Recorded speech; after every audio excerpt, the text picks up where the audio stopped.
Everyday English listening. Topic 1. Collecting computers. Todd, why do you have 3 computers? Oh, I know, it's crazy. I do have 3 computers. Before I had 4 computers. Now I only have 3 computers. I have 3 computers because I use computers for my job. Oh. So I have 1 computer for my house, my 1 laptop computer for my house, and I always keep that computer at my house. So it's heavy. It's a MacBook Pro, and I don't like to carry it, so I leave it at home. And I have a MacBook Air. It's very light. It's not heavy. And I use my MacBook Air when I travel, when I go to school, when I go downtown to a cafe. So, yeah, I have 1 computer for home and 1 computer for when I travel. And how about the other one? Oh, the other computer. The other computer is old. It's also a MacBook Pro, and it's 7 years old. Wow. Yeah, it still works. It works really well, but I use it as a backup computer. So sometimes I need a computer in case 1 computer fails. Also, sometimes my friends need a computer, and I lend my computer to my friends. Oh, that's nice. Yeah, it's easy. I like that. What do you do if you need something that's on the other computer? Well, I use cloud computing, so I use Dropbox. So Dropbox shares everything. So all computers are linked, and they share all the files. So it's no problem. How about phones? How many do you have? I have 3 phones, also for my job. I have an iPhone, I have a Samsung Galaxy, and I have a Nokia Windows phone. Oh, really? Yeah. Which one do you like the best? That's tough. I think I like the Samsung Galaxy the best because it's bigger and it's easy to read. But the iPhone has good apps. I like the apps on the iPhone. And the iPhone is very reliable. So it always works. So yeah. How about the Nokia? The Nokia is also a good phone. It's a Windows phone, and I travel a lot. So when I travel, I always take the Nokia phone, and I use a new SIM card in the country, and then that is my phone when I travel.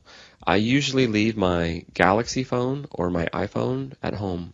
You say you use your phone for work. How? Oh, so I create websites, and so I need to check how websites look on different phones. So every time I make a website, I check it on the Nokia phone, I check it on the Samsung phone, I check it on the iPhone. So I make sure the website works on all smartphones. Does the website often have problems with one phone or a different phone? Usually not. Usually everything is okay, but sometimes media files like audio files or video files do not work on the phones, so sometimes I have to change things, but usually it works. Ah. How about you? How many computers do you have? Well, at home, we have 1 laptop, and it's kind of big, so I don't usually take it out with me. And then we have a personal computer, and we also have a tablet, an iPad. Oh, yeah. And I don't use the iPad very much.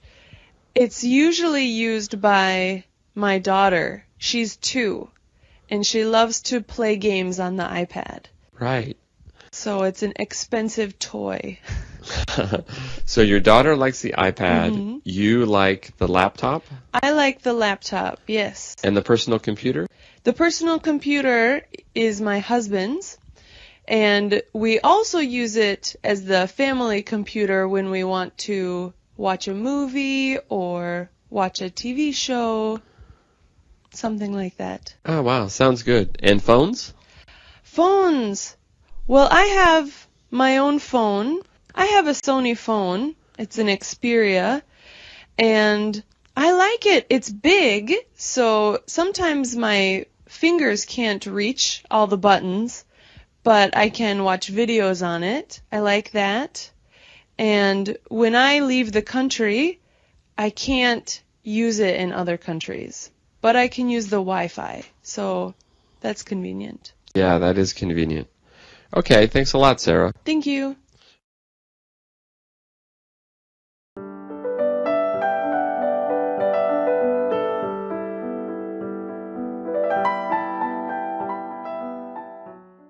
Topic 2. Soup for supper. Okay. So, Sarah, I see you eat soup every day at work. Why are you eating soup every day? That's because I love to cook soup. So you make the soup?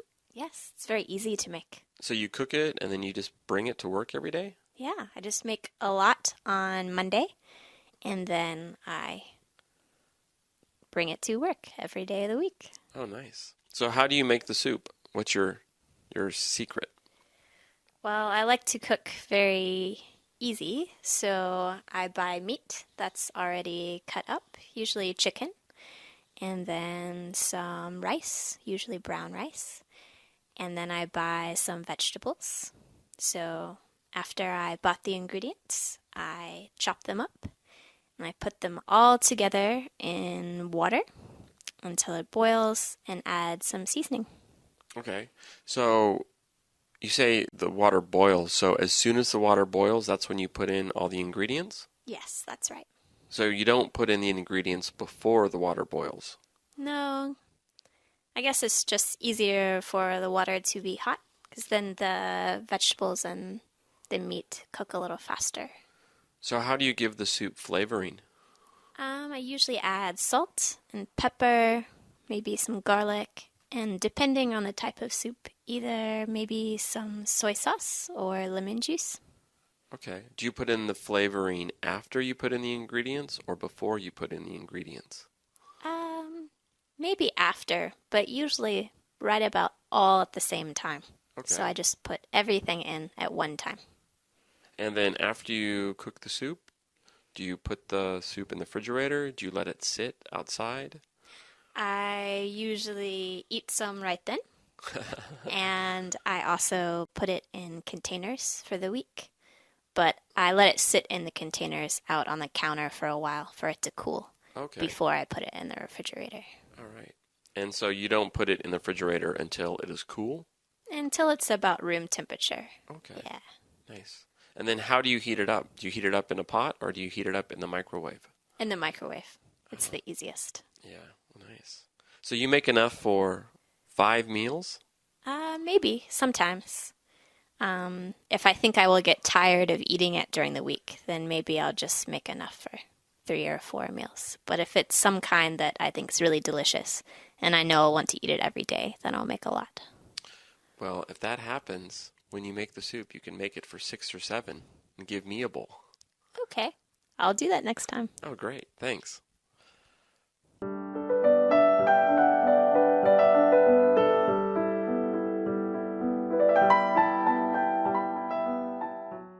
Topic 3. Housing and transportation.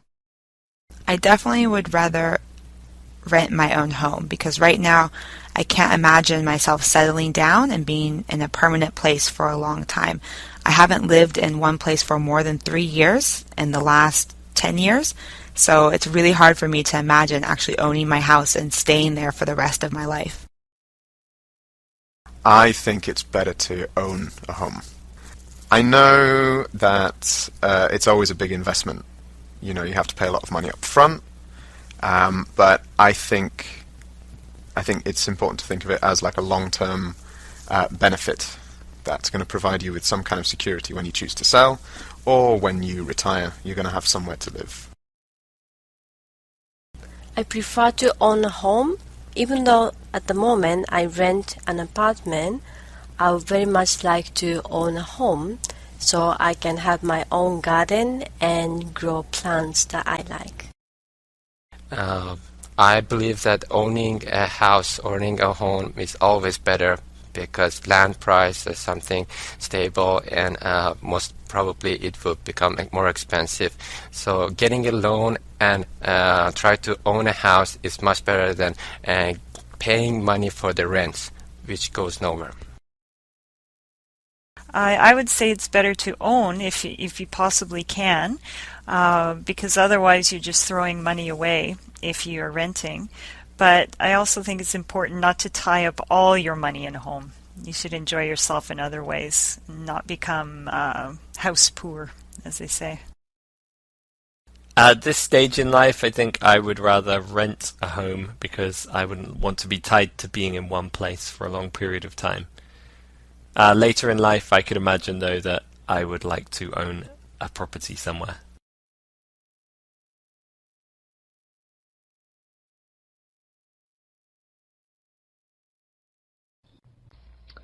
Good transportation? Not really, because I'm from a small village.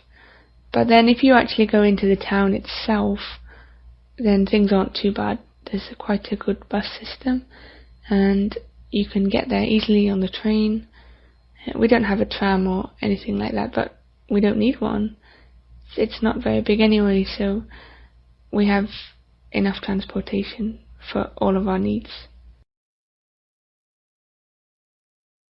Does your hometown have a good transportation? Well, my hometown is Toronto, and I would say that it does have a good transportation system.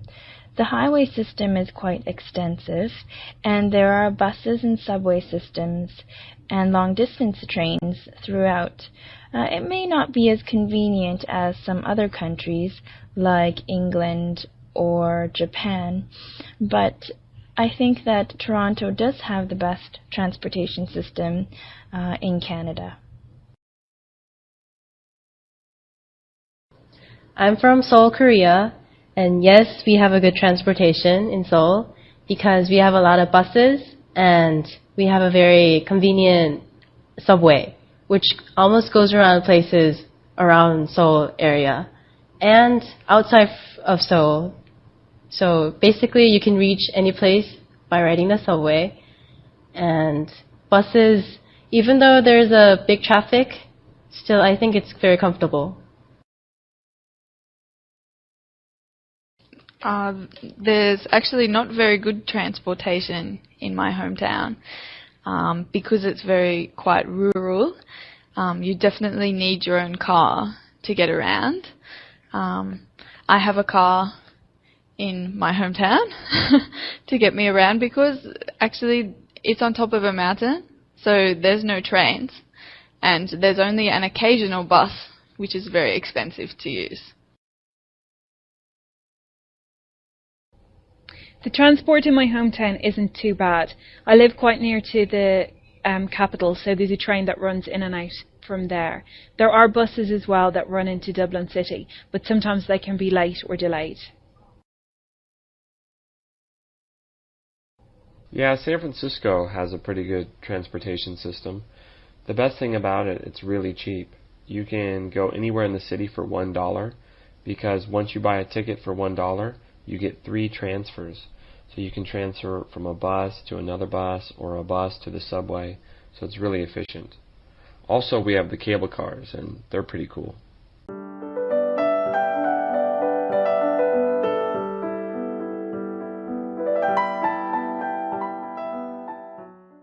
Topic 4. Party at the park. Hey Darcy, we're having a party this Saturday. You want to come? Yeah, that sounds fun. Okay, great. When is it? It is at 10 o'clock. Do you think you can make it? As long as I can get a ride. Oh, I think I can pick you up. Where do you live? I live about 10 minutes down the street. Oh, really? From here? Yes, from here. Okay, so you're in the east part of town. Yes, that's right. And around the corner from the gas station. Okay. Oh, nice. So if you can meet me at the gas station, I can just pick you up there. Sure, as long as you give me a call before.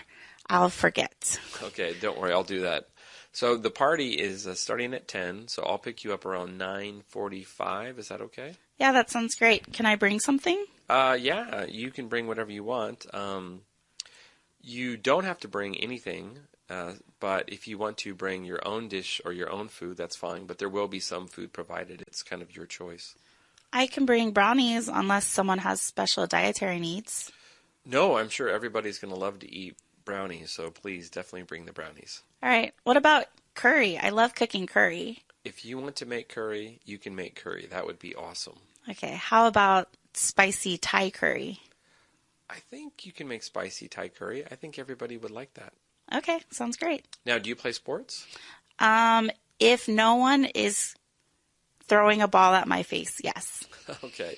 Well, we will play soccer if we have enough people. So we're hoping to get enough people. So would you play? Sure. Sounds great. Okay, great. And if the weather's not nice, though, then maybe we will postpone it and we'll have it on next Saturday or maybe next month. But it looks like the weather's going to be nice. If the weather looks bad, I'll give you a call. Okay. Can you call before 8 a.m.? Yes, I will definitely let you know. Actually, if we think the weather is going to be bad, we will call you the night before so you don't have to worry about it. All right. That would be perfect. Okay, great. Also, if you want to bring friends or you want to invite somebody else, you can also invite them as well. It's a company party, but it's friends and family, so you can bring other people as well. All right. Should they also bring things for the party? If they want to, they can bring stuff, but they don't have to. Okay, cool. I'll call my friends. Okay, but your friends have to go there by themselves because my car is really small and I can only give you a ride. Oh, if you can only give me a ride, I don't think I can invite my friends. Oh, really? They don't have a ride? No, we all live really far away. Oh, no. Well, you know what? I'll tell you what. I'll ask if I can get the company van, and if I can get the company van, then I can give everybody a ride. Ooh, if you can give everyone a ride, I'll invite all of my friends. Okay, how many friends are we talking about? How many friends can fit in your vehicle? Maybe 6 or 7. Okay, I think I can call some friends. Well, if you can get your friends to come, then we will definitely have a soccer match. All right, how many teams will we make? I'm sure we'll just have 2, but we'll have a big game. Okay, as long as my team can win. Well, I can't promise that. It's on.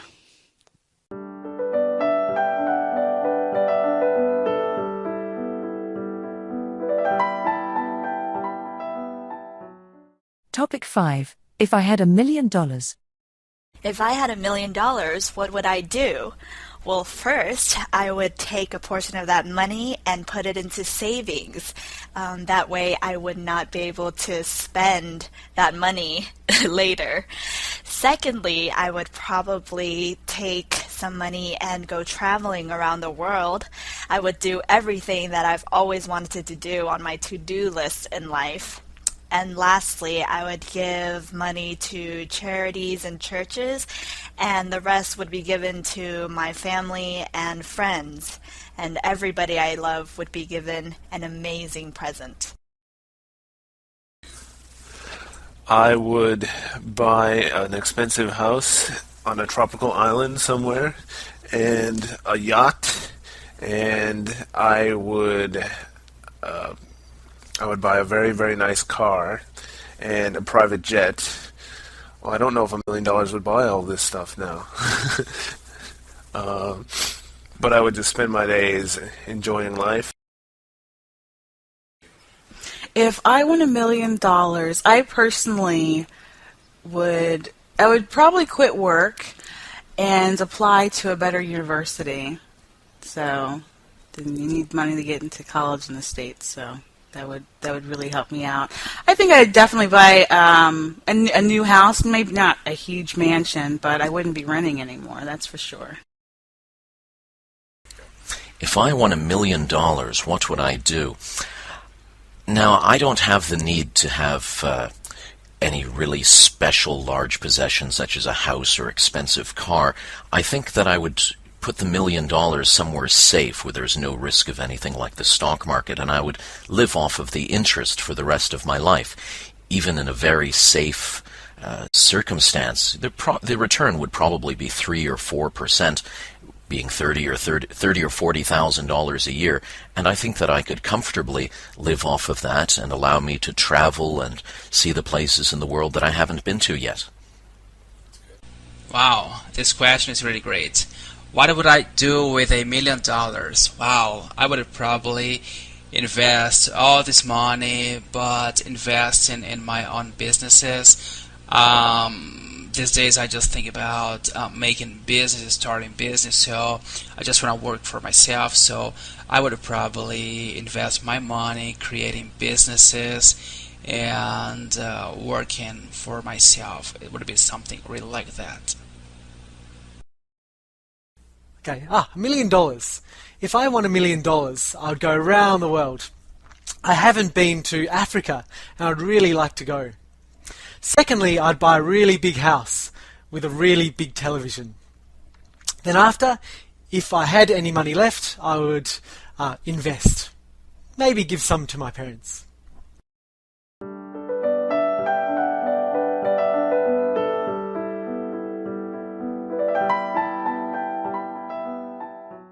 Topic 6. Famous life.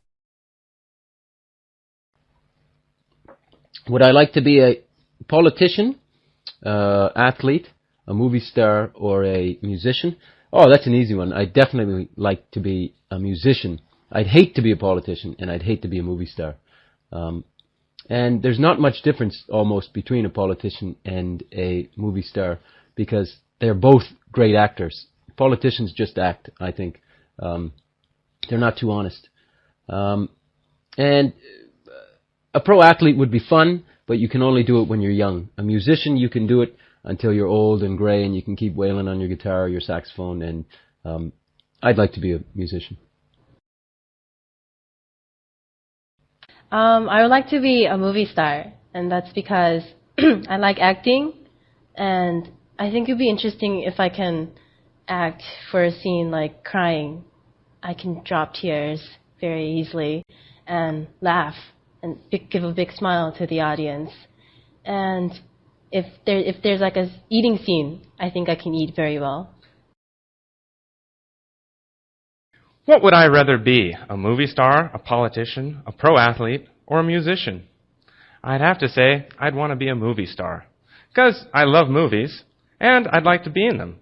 I could make direction decisions, and hopefully make better movies than are out there right now.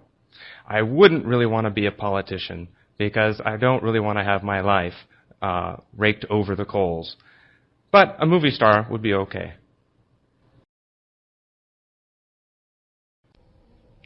I think I'd most want to be a movie star. I'd like to be glamorous and able to dress up on the red carpet. I'd least like to be a politician because I think a lot of people complain about them all the time and they're never viewed very well. So I think I would want to be a pro athlete. I love the outdoors. I love sports. I wouldn't mind being idolized like many pro athletes are. And basically you get to play a game for a living and you make a lot of money. Something that I wouldn't want to do would be to be a politician. I don't like politics, and I heard somewhere that someone says that once you become a politician, you just inherently lie. And I wouldn't want to do that every day. Yeah, I think I would want to be a politician because if you're a politician, you can make changes, you can influence people's lives. I know a lot of politicians are dishonest, but I think you have the chance to do good and make changes. If you're a movie star or a singer, you're going to get old, and when you get old, you won't be popular. And an athlete, you have a very short career. You can't have a very long career either. So I think the best bet is to be a politician and influence people and be productive your entire life.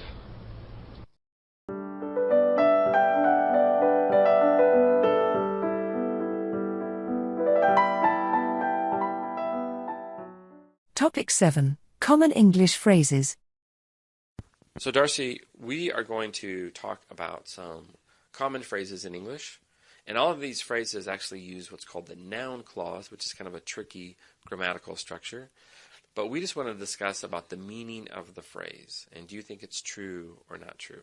Okay. Okay, so the first one is, it's not what you know, but who you know. Please explain. I think that means like, even though you might learn a lot of information or have a lot of experience, it doesn't necessarily mean you'll be successful. I think some of it comes from the connections that you have with people and who they know. So sometimes finding a job isn't being the person that has the most knowledge of the subject. It might just be having an acquaintance that has a connection with someone else that can hook you up with that job, or a person that can get you to where you want to be. Yeah. So it really is who you know and not what you know. Right. And you think it's true, it holds true in life. I definitely think so, or I think it kind of depends on the culture. In the United States, there's the belief that you can be successful from working hard. Like, you know, the American dream, all you have to do is work hard. But it's not necessarily about, you know, having connections, having money, knowing people. It's, you can earn your way up. But in other cultures, it's more about who's older than you, and you have to kind of follow a certain path. And it comes, I think some of that comes through the people that you know, those connections, because it's just how the society is set up more. So in that case, it's more who you know rather than what you know. What you know, correct. So it just depends on culture. Right. Yeah, good points. Okay, so here's another one. What you don't know won't hurt you, or what you don't know can't hurt you. Yes, I think another way of saying that is ignorance is bliss. So if you don't know you're making a mistake, you know, you can't be hurt by it. So sometimes, like, if we say something to someone, but we're making a joke or something, someone might get offended because of their own experiences or background. So you don't know what's going to affect them because you're kind of ignorant. You just have no idea. So that's how I feel. Yeah. No, I agree. I think that's one way to look at it. And another way to look at it is just also like, sometimes when you don't know about things, because you don't know about it, then you can't get depressed, you can't get upset, it can't bother you. Yes. Similar, like ignorance is bliss. So, you know, yeah, what you don't know can't hurt you. So maybe it's sometimes best not to know everything. I agree. Okay, so the next one is, what comes around goes around. Yes. I think that's more like kind of, it says like the energy that you put out comes back to you, like good karma.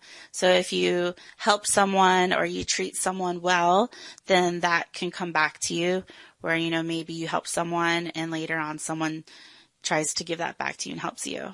Right, exactly. And also maybe if you do something bad, right? Oh yeah, for sure. So maybe if, you know, you steal money or you do something bad, then maybe something bad later will happen to you because you put that negative energy out.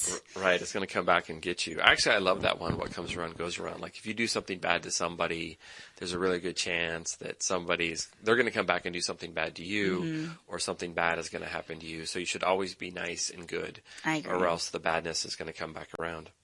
Okay, another one is, you get what you pay for. Yeah, I think that means like the quality of something.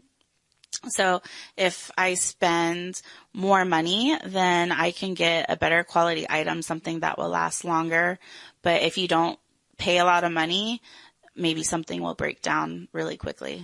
Yeah, exactly. So like if you buy something that's really cheap to save money, you're not going to get a lot of value out of it. Yeah. So maybe it's better to pay something that's high quality.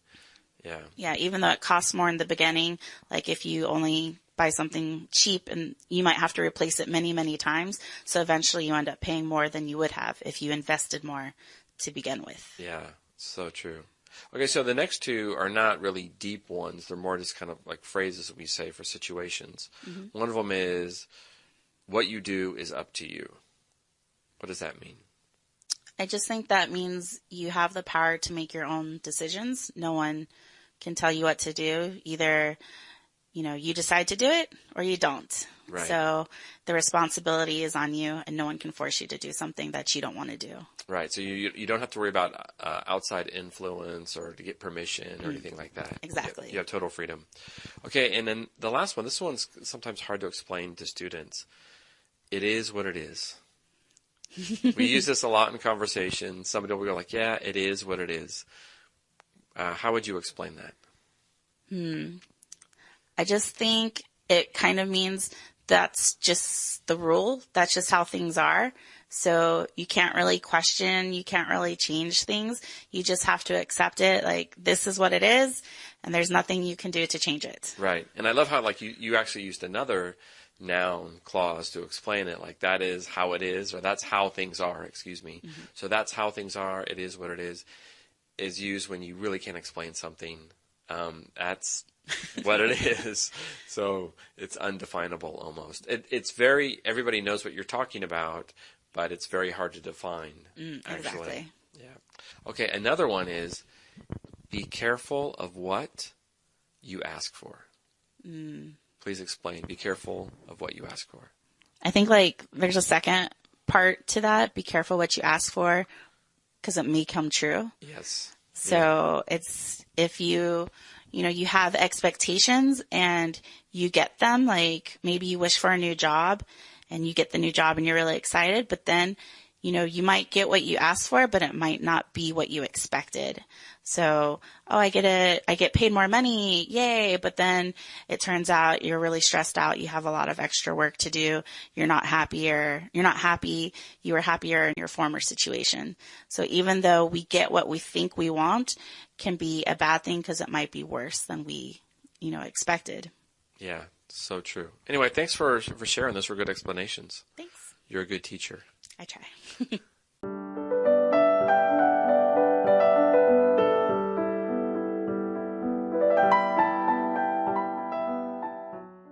Topic 8. Talent wish. So, what are some talents you wish you had? I would say this talent spreads a long time back, and it's always something I'm very envious about. I don't have the best memory, and so I really wish that my talent was to remember a lot easier or even have photographic memory. I think that would be very useful, especially as a student during exams where we're able to read quite a bit and remember all of it. I think that talent would be interesting to have because I wouldn't always be forgetting daily things like my keys to my apartment. Right. Or, so for example, my water bottle every single time I leave for class. I think memory is very important, and it's very good to remember certain conversations with people. For example, sometimes I might have a conversation with someone and completely forget that I talked about that topic, and then just be reminded of it when I talk to that person the next time. Yeah. Yeah, and so I think having a better memory or photographic memory would be great for those situations. Yeah, definitely. And yourself, what are some talents that you wish you had? I wish that I could dance. Like, I have no rhythm at all. Yeah. So, I feel so stupid when, if we go out or we listen to music, I just look really goofy when I try to dance. But I feel like dancing, so I still try, but it looks horrible. So, yeah, I wish I had more, rhythm and the ability to, learn dance moves, I guess. Yeah, I would say that dancing is definitely a talent that some people have. Likewise, I do not have any rhythm, so I'll join you on that same boat where even though I like to dance, I don't dance very well. Yeah. And yeah, I wish that I was better at sports as well. I really like downhill skiing, for example. But I never skied a lot. Like, my dad, he skied professionally when he was young. Okay. And I'm kind of, bitter that he didn't take me up to the hills more than he did. Yeah. Because if I had started at a young age, I could be really good right now. But I didn't. So I'm a casual skier, but I really wish that I could be better than average in something, especially a sport. Got it. Do you play any sports besides basketball?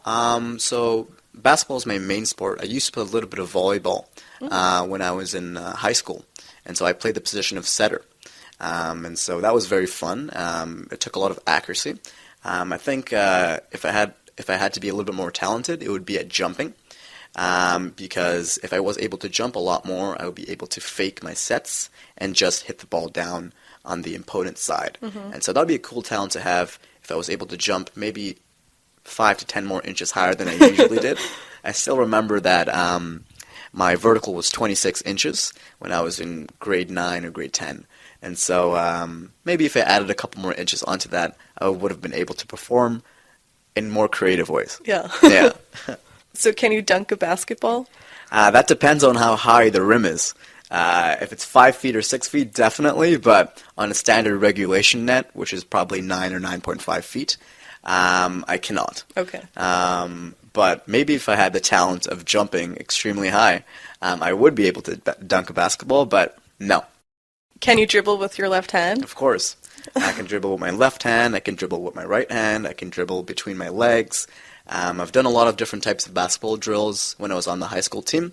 And so, yeah, I'm pretty good at handling the basketball, shooting, driving to the net, and passing it a lot, quite a bit. So, yeah, pretty efficient with the basketball. Yeah, that's impressive. Just can't dunk. Okay, yeah. Can you shoot with your left hand? No, I cannot.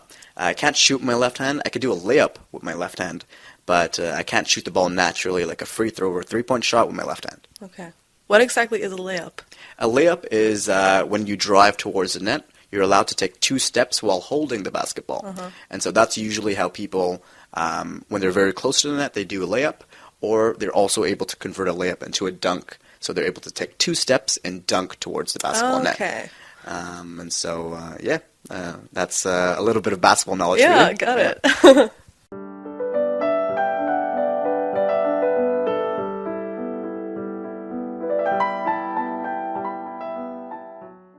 Topic 9. Wedding plans. So, Meg, you're getting married soon. How are things going? Things are going pretty well. We have a lot of planning to do. I bet. So, have you hired a band yet? No, we haven't hired a band yet. My brother has some friends who are in a band, so he's going to ask them. Oh, cool. And have you gotten a caterer for the wedding? Yes, we have gotten a caterer because the food is very important, so we ordered it in advance. Oh, what kind of food? We're going to have traditional American food. Oh, nice, nice. So, have you bought a dress yet? Yes, of course, I have bought a dress. That's the most important part, so last week I picked up my new dress. Have you tried it on yet? Yes, I've tried it on many times already. Okay, cool. Have you shown it to your groom-to-be? No, I haven't shown it to my groom-to-be because it has to be a surprise on the wedding day. Oh, that's right, that's right. So, have you ordered the flowers? No, not yet. I haven't ordered the flowers because I'm waiting for some special flowers from the florist, so still waiting. And have you sent out the invitations? Yes, we have sent out the invitations. We sent them out maybe a month ago. Oh, cool. So then I assume you have booked the hall. Yes, we have booked the hall because we wanted to have it at a special hall, so we booked it probably 6 months ago. Okay, cool. Well, the only one problem, I didn't get an invite. Am I invited to your wedding? Oh, I brought the invitation with me today. Okay, great. Thanks.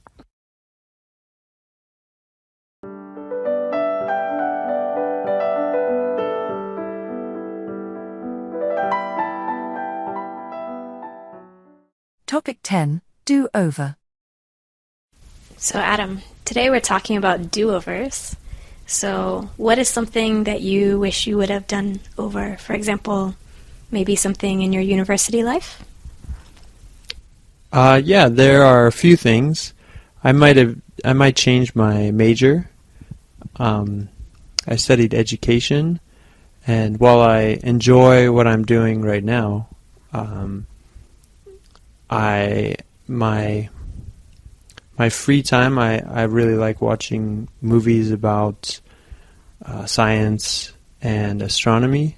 And if I would go back to school and start my studies over, I'd probably study something along those lines, astronomy and metaphysics or something. I think that those topics are really interesting and on the cutting edge of science, and just fascinating to explore. Interesting. Anything else you wish you would have done? I might have been more involved in the sports clubs at my school. For example, the American football team. I played in high school, but in college I wanted to play, but I didn't have the motivation to push me over the edge to actually go out and really put my heart into it. I went to one training day and kind of tried out, but I didn't really pursue it as much as I would have liked. I think it would have been fun to be part of that culture and that environment. How about something that you did do that maybe now you wish you hadn't? I pierced my ears in high school because that was the cool thing to do, but now I don't wear earrings, and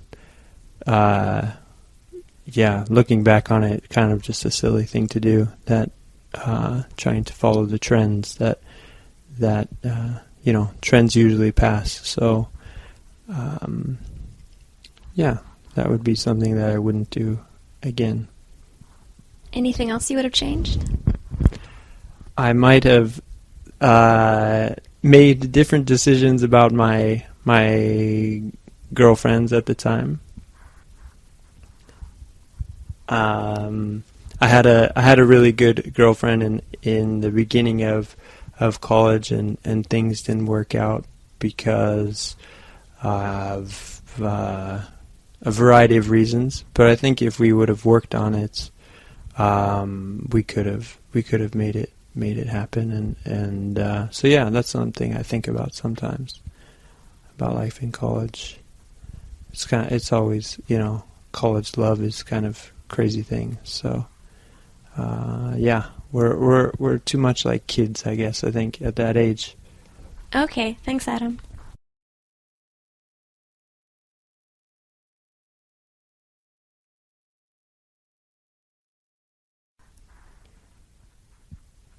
Hi, Sarah.